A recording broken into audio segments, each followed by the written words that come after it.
Well, Ulysses, it's nice to see the Tampa Bay Rays win a series and score some runs of late. Yeah, and cold, windy Chicago. It started kind of badly, the road trip, but I think we should all be kind of okay with the results. I agree. You are Locked On Rays, your daily Tampa Bay Rays podcast, part of the Locked On Podcast Network, your team every day. Hello, my name is Kevin Weiss. I'm Ulises Sambrano. And we're the host of the Locked On Rays podcast, part of the Locked On Podcast Network. Thank you for making Locked On Rays your very first listen every day. And remember, Locked On Rays is free and available on all platforms, including YouTube at Locked On Rays. You can also follow us on Twitter and Instagram at Locked On Rays and email us lockedonrays@gmail.com. Also, this Mother's Day, be sure to give mom something she'll treasure forever with fine jewelry from BlueNile.com. Locked On Sports listeners get $50 off $500. Use code Locked On at checkout. That's LOCKEDON. All right, as we alluded to in the cold open, Ulysses, the Rays take 2 of 3 from the Chicago Cubs in the Windy City, and me likey, they score 6 runs on Tuesday and 8 runs on Wednesday. A 5-inning game on Wednesday, no less. They scored early and often, as we like to say. Well, we had a Wednesday mailbag episode, which we titled, Will We See a Dip in Race Offense in 2022, which debuted at midnight on Wednesday. And what did the boys do? Well, let's score some runs. Heck no, you're not going to see a dip. 6 runs on Wednesday. Then what was it? 8 runs you said on 8-2 win on Wednesday. Look at that. Wednesday night. That's awesome. That's awesome. So good job for the boys to put some runs in. I think that was very refreshing. If we look at the road trip before, I want to get down into the game recap, but if we look at that Chicago trip and how it started with back-to-back 1-run losses, and then now you're like, okay, you go out of Chicago 3-3. That's okay. For right now, how every other team in the AL East is basically right there with you, I think this is a W. Look, I think that as we are with the sports fandom, we overreact to every pitch, every hit, every inning, every game. And you look at the Rays playing 13 straight games. They come out of it 7-6. They're right there in the AL East. Look at the AL East standings right now. In fact, Mark Topkin had a nice little ditty in one of his articles where the Rays are actually off to a better start this year at 7-6 than they were the past 2 seasons. Yeah. They were 5-8 to start last year and 6-7 to start 2020. Those 2 regular seasons turned out pretty well, winning 100 games last year and going 40-20 the year before that. So let's exude a little patience here. You know I'm not a football guy, obviously, and if you've been listening to Locked On Rays, then you know that I'm not a football guy. But I did hear... You're a football guy. I'm a football guy. Yeah. Exactly. Very nice. I think maybe like 5 years ago or something. I don't know if this is an old adage. But I heard Topkins say this on the radio. It's kind of like take 10 games, and that's 1 football game. 16 games. Yeah. Times 10, that's 160. Gotcha. So every 10 games, then how are you doing the last 10 games? That's what you're doing. Right now, the Rays are basically a 500 team. Right. Which, if everybody else is 500 in your division, you're keeping up. Yeah. It's kind of like this speed in the highway. Like if it says speed limit 70, let's. Yeah. Well, sometimes the speed of traffic is going 80. So you might have to, keep up with that type of speed. Yeah. Are you keeping up with your division? They are so far. That's the question. Yeah. And now to play devil's advocate a little bit, you would have expected the Rays to be a little bit more successful against the Athletics. And if we're, looking at the schedule and really evaluating it, that September probably is not going to be very easy. So I would think you need to get off to as good of a start as you can right now before the midway point and second half of the season. Also considering The Rays have used already 21 pitchers to start the year, and they used a team record 38 last year, and we thought 38 was like, oh my gosh, that's a heck ton of a lot of pitchers to be used, and it was, and now we could be on pace for breaking that mark, which is insanity. Yeah, so many guys have gone down. It's crazy. The bad luck. People say BABIP.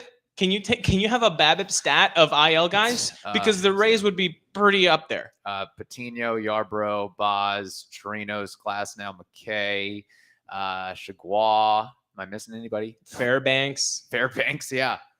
Nick Anderson. There's a whole damn pitching staff on the IL. I guess maybe that helps the Rays in a sense of second half. You get some of those guys or most of those guys back, and that might carry you. But who knows how effective they're going to be and how careful the Rays want to be with those guys. But for the interim, another 1, 2, 3 guys go down. You're looking at who to call up. Are you looking the independent round? Are you looking overseas? Like you might have to find a couple Dietrich ends to make this thing work. Let's say a starter. I'm not even going to say names because I think that would be jinxing. But let's say a starter right now goes down for the Rays. Who's the next man up? Seymour, my boy. Where is he in AAA? Yeah. Okay, I guess him. Or Phoenix Sanders. Or exactly. Are you giving more? Again, the depth of the Rays is amazing, and they've already shown it in 13, 14 games. But you gotta really hope that the injuries are gonna stay down for a little bit, because if you've got guys like Chirinos coming in late June or July, Boz in June, Patino in June, well, May better be a healthy month. Mm-hmm. Also, speaking of healthy, Blue Nile. If you want to make your mom feel healthy, give her something. Yeah, that she'll treasure forever.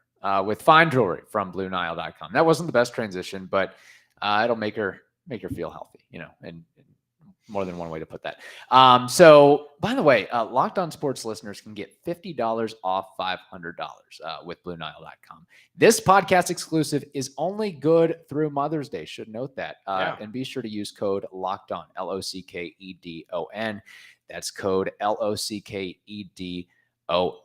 Also, every order is insured, ships free, and arrives in discreet packaging that won't give away what's inside. So shop stress-free and find your forever peace by going to BlueNile.com today. Kind of continuing on this discussion a little bit. Before you do that, I think the segue into Blue Nile, it was awful. It was a changeup, and people were expecting the fastball. They were like, "Oh, here it is. I know what he's gonna. Oh, I know what he's coming at me." And then all the listeners were like, "What? Wait, what? Blue Nile? What is this?" I pulled a Jalen Beeks. You thought it was a Built Bar ad, but instead it's a. Thank you for saying that name, Beeks. Your favorite. Jalen Beeks. This guy was a revelation in 2020 until he got hurt. I don't even think he got double-digit innings, but he was starting to look really good with the hiding of the ball, with the new setup, and then he gets hurt. Then you miss him all of 2020, basically all of 2021.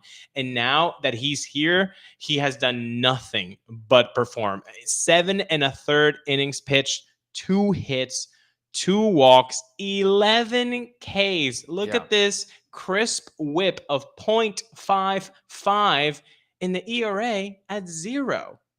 Jalen Beeks, is he the next Andrew Kittredge for the Rays? Is he the Kittredge of 2021 for the Rays in 2022?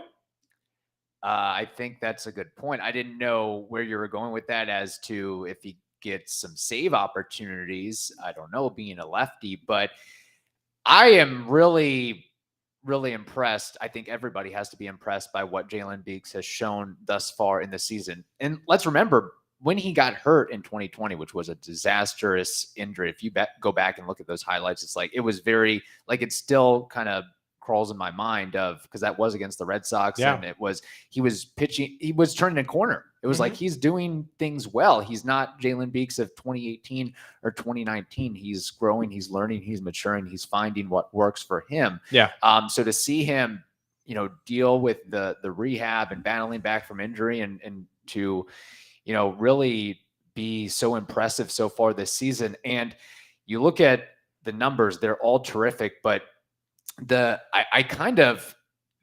I like what the Rays have done with him, where I don't know if, coming up through the minor leagues, if he was going to be a starter initially, or if that's what. I think so. Okay. I don't think he's a starter necessarily. I think his role is, at least right now, middle innings relief.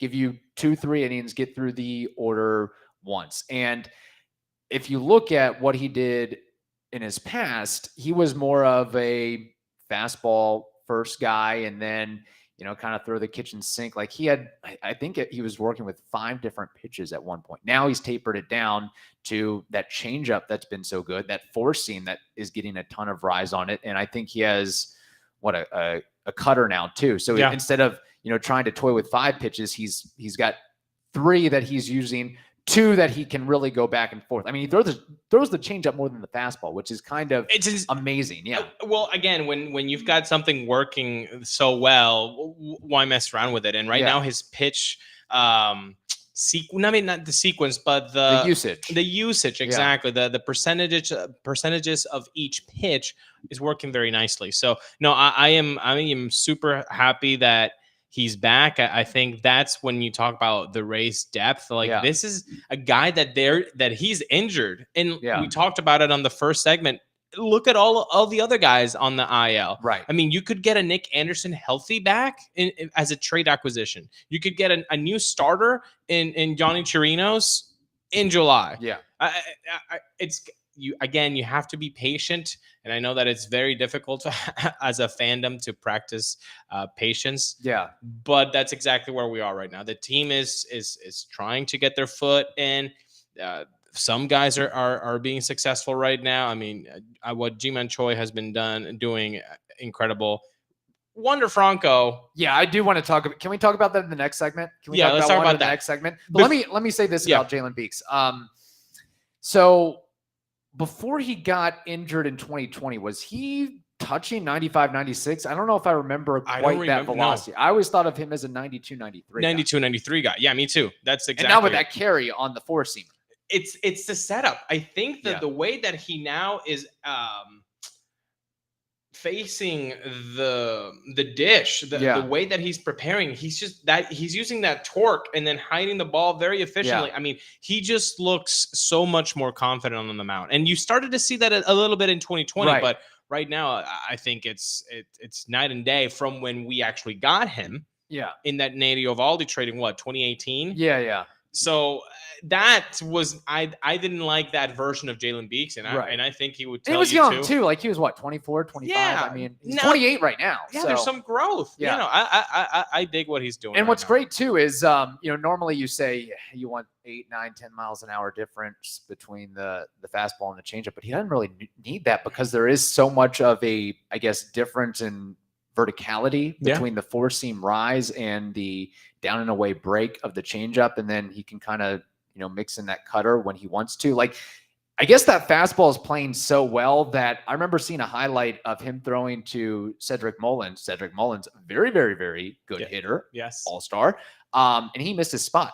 Beeks threw that ball right in the middle of the plate, and Mullins was still lost. He still swung and missed, and you could see like Mullins cursing himself because he missed that pitch. Like if that was as center cut as could be, and you still get it by a guy like Cedric Mullins, it's pretty impressive. Again, the deception, I think, is key here. Yeah. That the way that he's hiding the ball so late that even guys as good as Cedric Mullins, they're struggling with center cut pieces because it's when you can show the fingers on the balls that late, it's going to be very difficult for the hitter to recognize that pitch. So, or the pitches rather. So I'm glad that you brought that up with Beeks and the success that he's had and the new pitch mix. Yeah. And you mentioned a cutter, but before we go into the third segment, I do want to touch on a guy that we talked about while previewing the Cubs series. And now that it's done, I picked him as a dark horse for this rotation, Drew Rasmussen. Okay. The peripherals didn't really like him last year. The whiff rate, the hard hit contact, they all kind of said, nah, not buying. I bought, and boy, the Cubs made the Cubs made him work, man. Yeah. 3 innings of work the other day.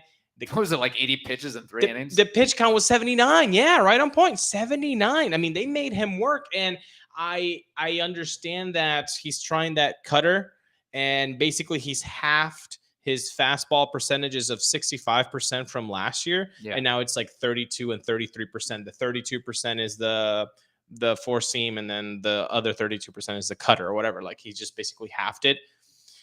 I don't know if there's enough break on that cutter. I don't know if there's enough of a change that he's keeping the hitters honest. I mean, when he gets hit, it gets hit hard, and most of the time the fielders are there, which kind of is nice to see. But with the bending of the shifts, with all that, what's the saying? Sometimes the rooster has to crow, or whatever the hell. Chicken comes home to roost. That one, the chicken comes home to roost. Not a farmer, but I gave it my best effort there. Well, I think, quite frankly, he worries me sometimes. Yes, and let's remember, he wasn't.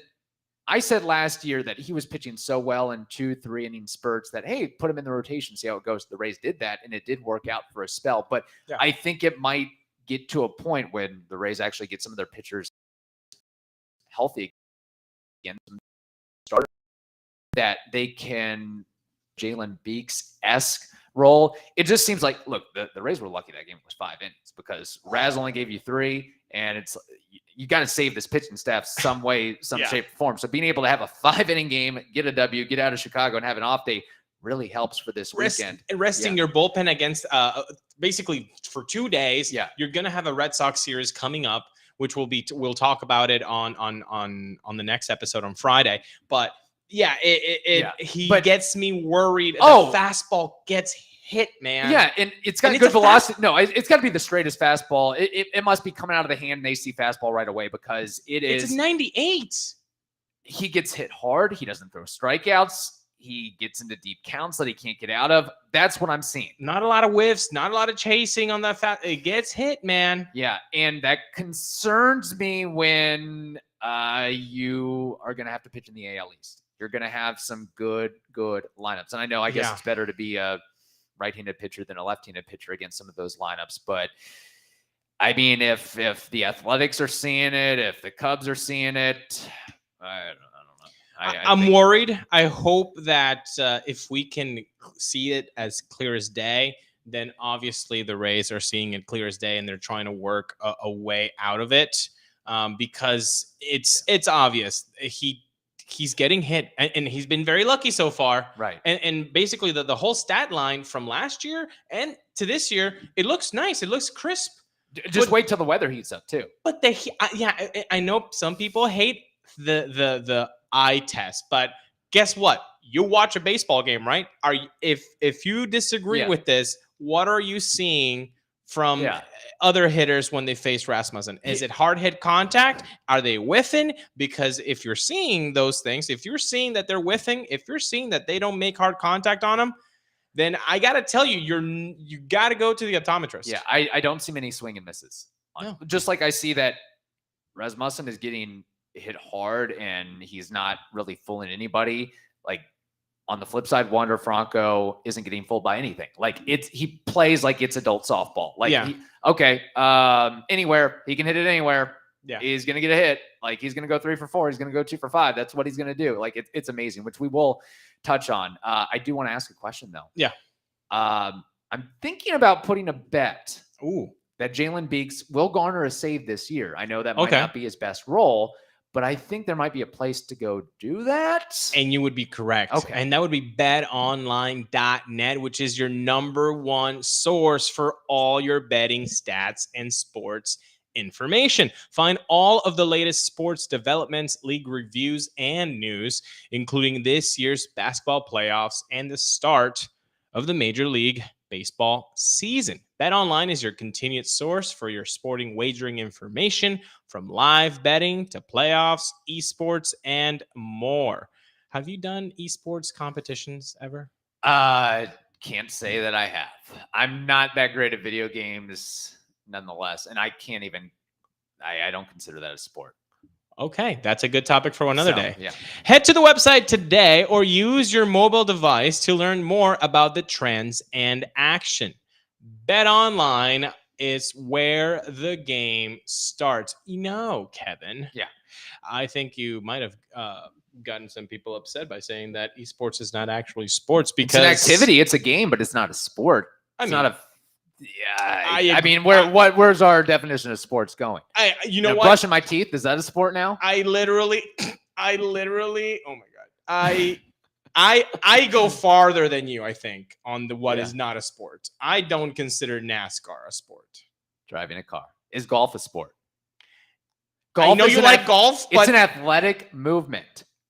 Yeah, when you're having a course light and you're driving on a go-kart, like... Okay, I mean, if we want to go tit for tat with baseball, you can chew tobacco and swing a bat. I don't know. You can eat popcorn and, And then get plastered for the next 3 days and then become a whole...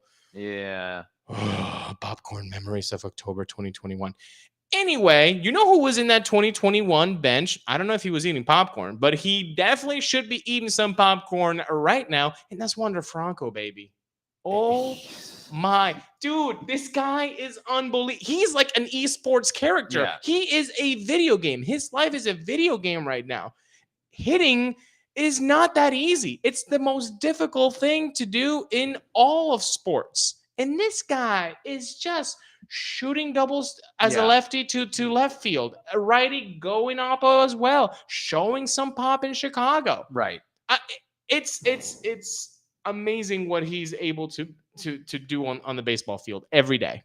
Oh, and let's also remember he's 21 years old in 51 days, and he has 82 regular season games to his name. Dude couldn't buy a beer 2 months ago. Yeah. And he barely can now. Like, he's absolutely going to have to get carded everywhere. Yeah, you get carded if you're Wander. And I don't know. Look, Topkin wrote another article about the greatness of Wander Franco, which I agree with completely. But then he's like, some of the negative things on Wander. He only has one home run and he's not walking. Like, okay, that's what you're going to put that in the story. All right. Wow. Tough guy to impress over here.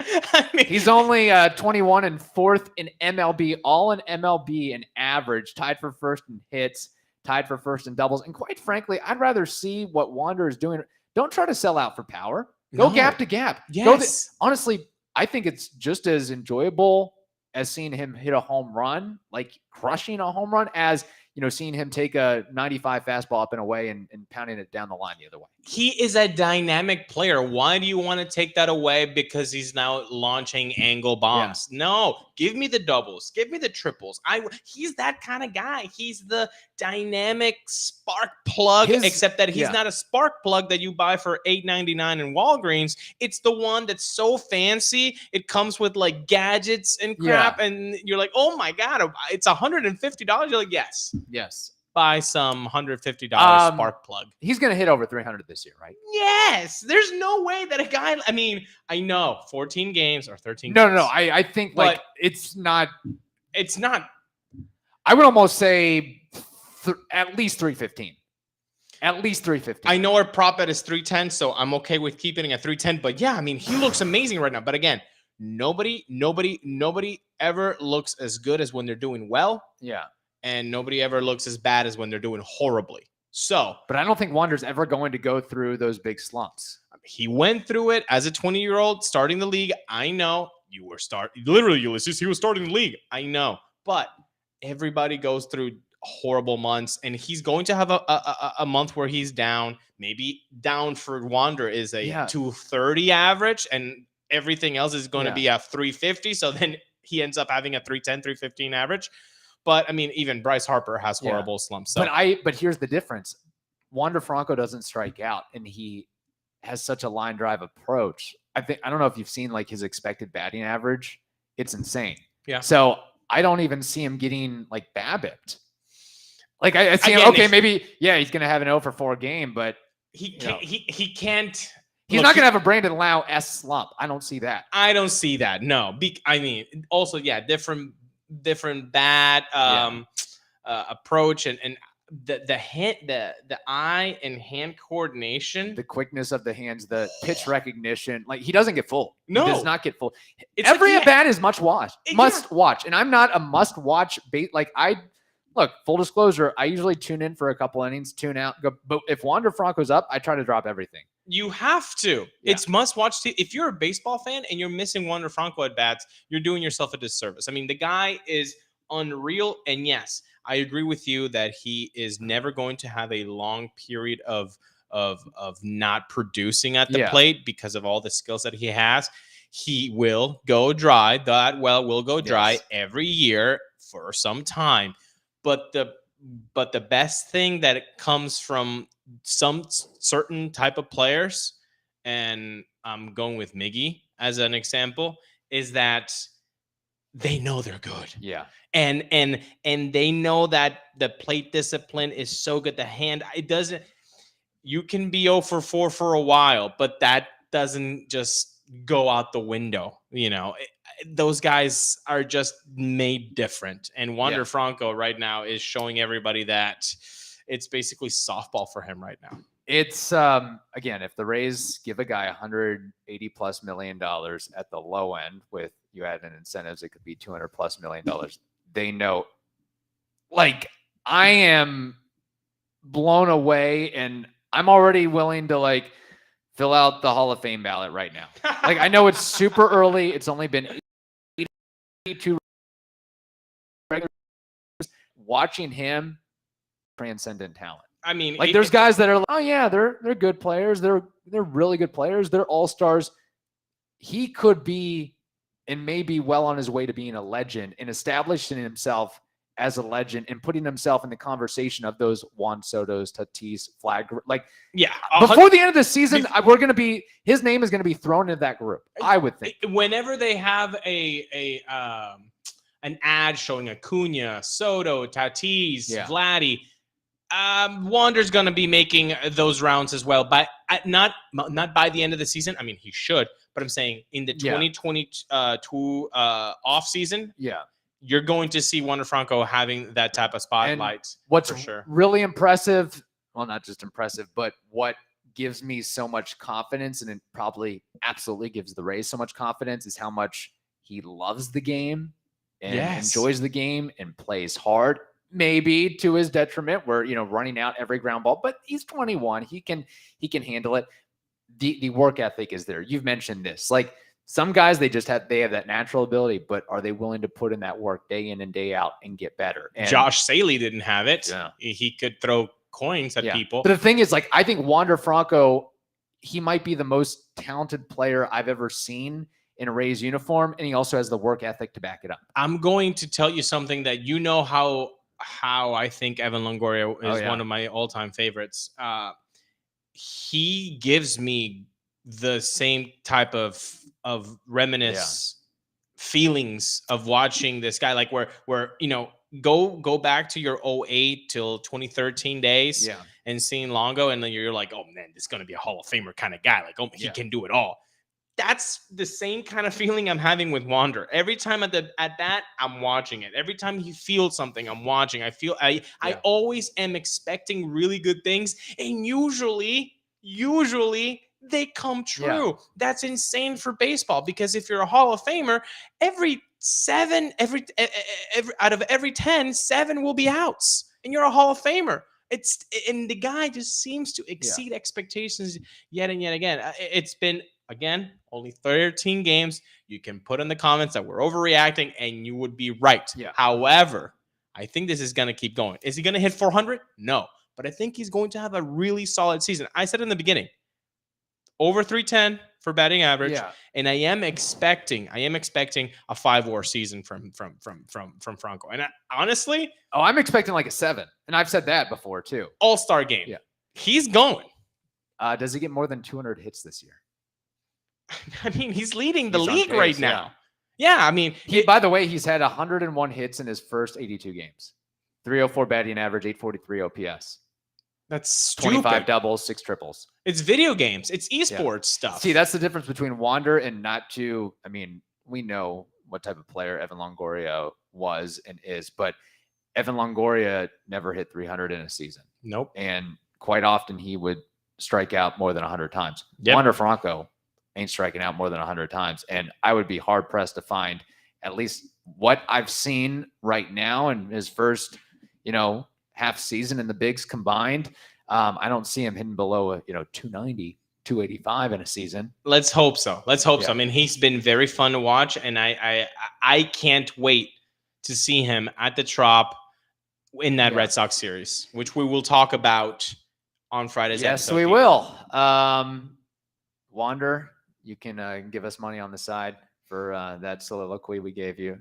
You have it. You have it at your disposal. So no, he's been amazing. He's been amazing so far. And no, he's not going to hit 400, but he's going to hit well over 300. Yeah. Thank you for making Locked On Rays your very first listen every day. Now make your second listen, the Locked On MLB podcast. That is also free and available on all platforms. Hope you all have a wonderful day. Stay safe, and we will talk to you on Friday.